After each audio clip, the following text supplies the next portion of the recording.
Welcome everyone, Christine here with a discussion about range combat and Total War Warhammer 3 patch 5.0 coming alongside Thrones of Decay.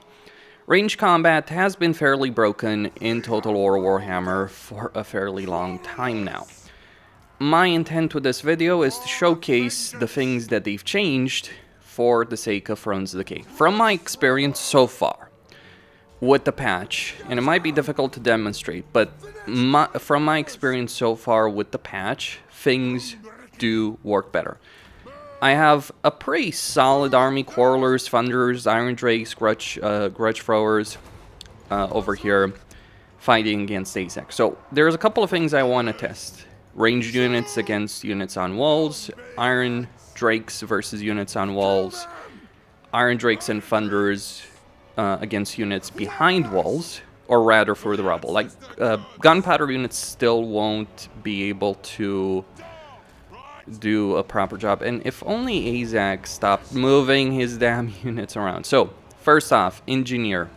Can he shoot at the units on the wall? Yes, he can. And he's gonna potentially be able to do a decent amount of damage. Thunderers versus units on walls. Let's see if they manage to do it. They're already in range, so let's try and do it. Maybe the movement order was not necessarily the best choice right there. But like, you can see the Master Engineer already taking shots. He's being quite effective. So if you give a command order, yeah, they're gonna have a bit of an issue. But if you just stop them before the walls, you can see that they'll start firing. Some of them. The problem is Azak is not making my life easy here with what he's doing with the constant movement of units. So he's gotten them off the walls. What I was interested in, though, can they shoot on the walls? Can the Engineer shoot? Because one of the problems we have right now, not just with Gunpowder Lords and Heroes, is that, but with crossbow ones or with bow ones, so Marcus Wolfhard, Alith Anar, the problem they have is they're pretty damn useless in a siege, right? They won't get that many shots off, they won't do a lot of damage, even on units on the wall. So you might have a lot of battle situations where they're literally doing absolutely no freaking damage. That's seemingly no longer the case. I did test things out with Alith Anar. So let's test the gate, put the Master Engineer in front right here. And yeah, the constant movement that Azak's units are doing there is not going to help matters, but let's see if he gets any shots off. Maybe not. Because, like, yeah, constant movement, that's obviously complicating the matter. So let's try and move him closer. Maybe that will help. Obviously, I'm taking some range damage. Can he do any damage? Well, yes. So both him and the Thunderers, when there's a unit right in front of them, he can get some shots off. But it's like the AI constantly running around like this is obviously making things harder. Flamethrowers against the unit on the walls. Very effective.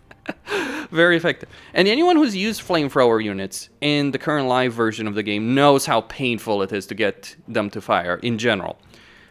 You kind of like need a good angle, so and all that. Like, they can fire any units on the walls, but like they probably wouldn't be doing this level of damage on units on the walls. Let's see if we can get him to shoot through the gate at the units harassing him. So he's kind of struggling with that because like they're behind the barricade. That's the reason he's struggling. So it's not even elevation. If it was elevation and he wasn't shooting, that would be weird. But it's not that. It's just literally the fact that they're on elevation. But he can crucially shoot at the units on the walls when they stop freaking moving. Okay, so let's see. So you can see that the Thunderers over here are being able to shoot through the rubble right here, Let's see if those Iron Drakes can do it. But yeah, the constant AI movement. So the AI is really making things hard, but like the Iron Drakes, when the unit gets in line of sight, they all fire. So in that respect, that is a lot better. Like, no joke. Like, what would happen a lot of the time is like only a handful of the units would fire or something along those lines. Or a handful of the models would fire. Let's see if they get these guys. Like, yeah. So obviously they're coming off that, but like even if they stayed behind, they might be able to get some shots off. Let's try and shoot the barricade. So we can shoot the barricade through the wall right there. Through the wall gap, rather. Also, another thing that would happen a lot of the times is that when you had units in combat engaged in melee like this, a lot of your range units would just flat out not fire in the current live version. So now it's still not ideal. He's still struggling to get it, so he still needs line of sight. Like it's still hard to gunpowder units. So it's not like, oh, gunpowder units are just OP. But like I move him over here to the angle, like, yeah. So that feels better. It's not perfect. There's still some limitations. Well, when I say it's not perfect, it's like, yeah, you still have to worry about it. Sieges, like people have asked me, it's like, oh, our siege is better. Kind of. Like, kind of. So we got some Black Orcs. That's going to hurt. Iron Drake's doing the Ancestors' work over there. And yeah, that's able. Like, again, there's still some limitations on that. There's still going to be situations where don't fire, especially in sieges. Sieges are still not great in this respect. Like, they're just standing there against those trolls. But if I give them an order fire... So, in terms of sieges, which are, like, one of the worst examples, like, this is... Like, sieges still need improvement in terms of this, I think. But understand, sieges are some of the worst battles for gunpowder units. Like, gunpowder units are effectively worthless unless you get them, like, on the walls. They can be pretty useless. This, this ain't useless, I can tell you that much. So, gunpowder units are more effective in sieges in general. Flamethrowers are more effective in sieges. Ranged heroes and lords are more effective in sieges. But there's still problems in sieges, I would dare say. So yeah, there's still going to be some micromanagement. My personal recommendation, I think, like, I would still probably just use an auto-resolve mod and skip all the sieges in the game because, yeah. Like, if I wanted to just simply win, there's, like, I was not trying to win this battle minimal casualties, I was just trying to showcase things. Although, once you do get inside the settlement, like, once you get past the walls, things get better. Hell, in this case, he might just be able to... No, he's not able to fire from behind them, so I need to move him to the side when you're shooting at an enemy like that. So you still kind of need to give your heroes and lords a, like, clear line of sight. It's less so egregious with units. So if I moved an Iron Drake in front, like if I move him in front over there, they should still be able to fire. So that's gunpowder units. That is with sieges. Let me showcase a bit of field battles and also... I think I'm tempted to just show off Alith Anar. So, gonna go to some field battles, but yeah, that's how it works. Better in terms like sieges, not the best, but like in a lot of these cases, they wouldn't have done even half the damage, like, or they wouldn't have fired at all. So yeah, that does work better. And I'm very doubtful they would have been able to hit that barricade over there. Still some micromanagement required, but all the same. Then we move to Karl Franz. His first campaign battle. I have 2 units of handgunners, I have mortars. I can still dodge mortars pretty effectively. But what I'm interested in here, yes, I do have an elevation advantage, a very slight one. But what I'm really interested in this particular situation is, like, will those handgunners fire at the approaching enemy units, even though their line of sight is obstructed somewhat by the units in front of them? In the base game, by the way, if I was playing the base game, I would, like, position them like this, right? So I would move them from in front of them. But here, with the patch, we're not going to do that. So we're going to do things in a different way. We're going to wait for them to get in range right there and see what is going to happen. So they're going to be coming into range soon enough. You gotta love the AI just fly out dodging those projectiles. Let me just stop the markers. So okay, handgunners firing. All of them. Like, all of them. From behind my units, yes, elevation advantage, all that, whatnot. But still, they're all firing. They're not obstructed. And we're gonna give the order to engage over here, and let's see if they still are useful in any way, shape, or form.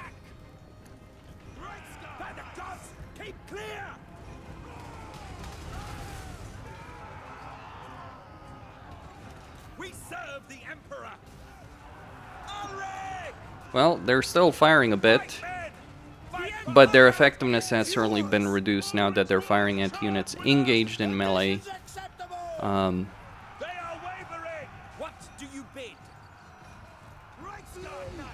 Like, one of the better things, but yeah, like, they're shooting far more. They're not necessarily, like, let's say we target this Lord.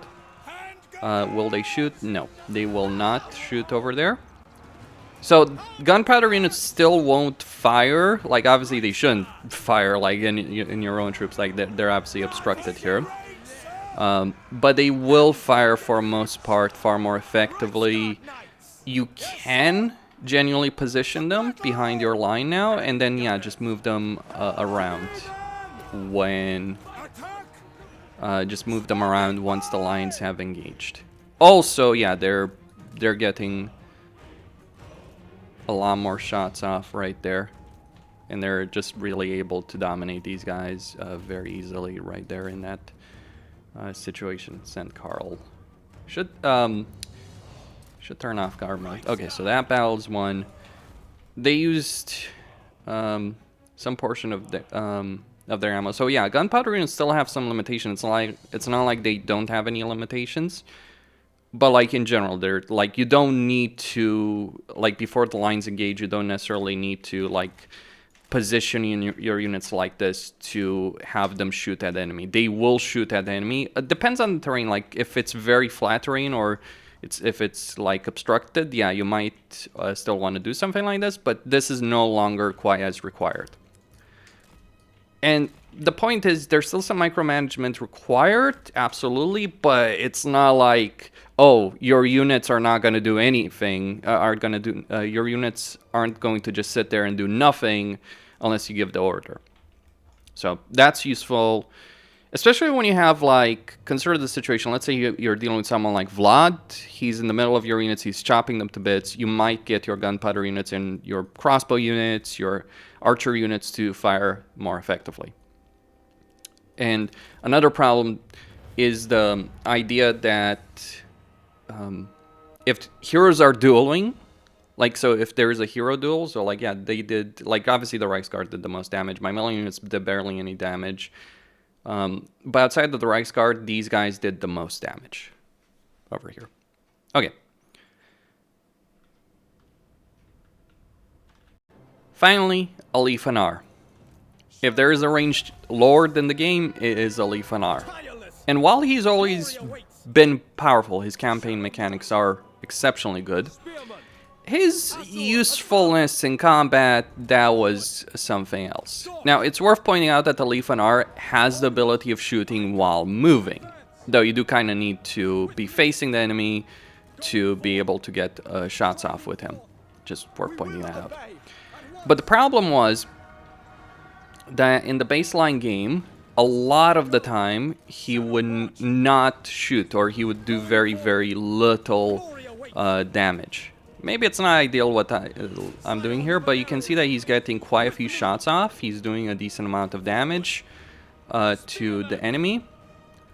And let's see how effective he is once we do engage in there. Like, yeah, he can get shots. And let's see if we can engage those units. that our guys are just engaged. Because one of the problems that would happen in the base game is that when your units engage like this, he would flat out not shoot. Or in the current live version, rather. Alright, let's give that shot. Let's see what happens. Yeah, he's still able to do it. What about that unit? I don't necessarily think he's going to do it because he's got a lot of obstruction, but let's try it. He does have a long reload time. Oh, okay. As you can see, arcing shot. Very rare to see. So that's obviously less effective. So you do want Alith Anar to shoot directly at the enemy.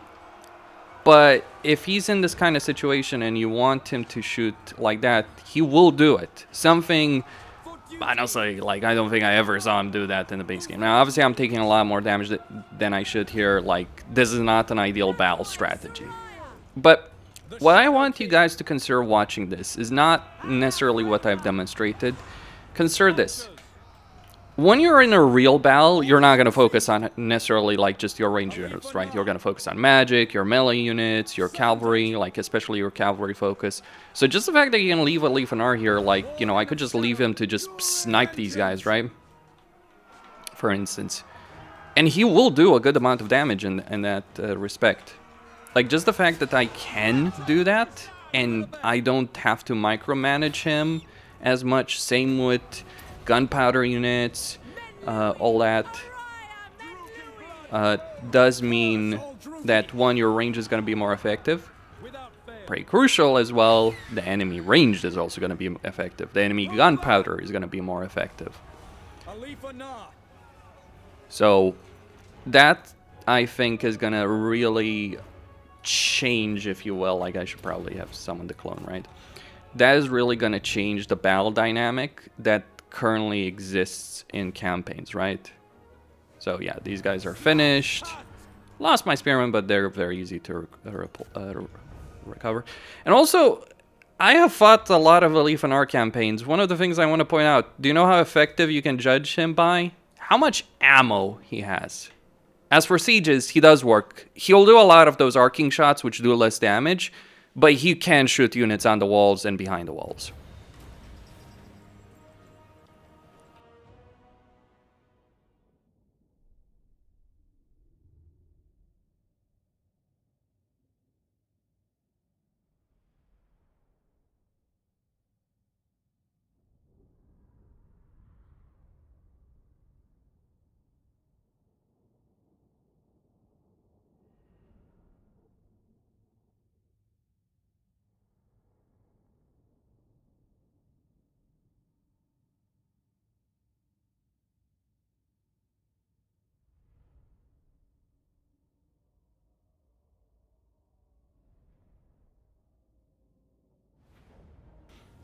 Okay, so he did 5,000 damage, 5,000 points worth of damage.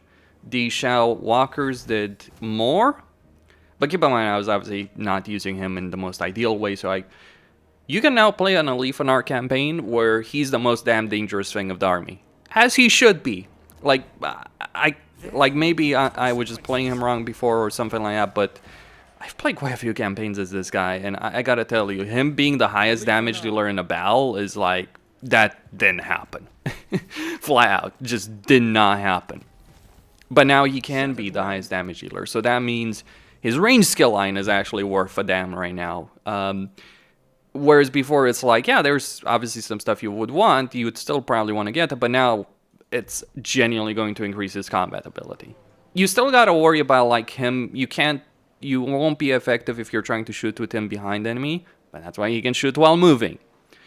The way I describe all of this feels a heck of a lot more like Warhammer 2 than it has been in Warhammer 3 for a very, very long time. Does affect the enemy as well, so bear that in mind. Costin, signing out.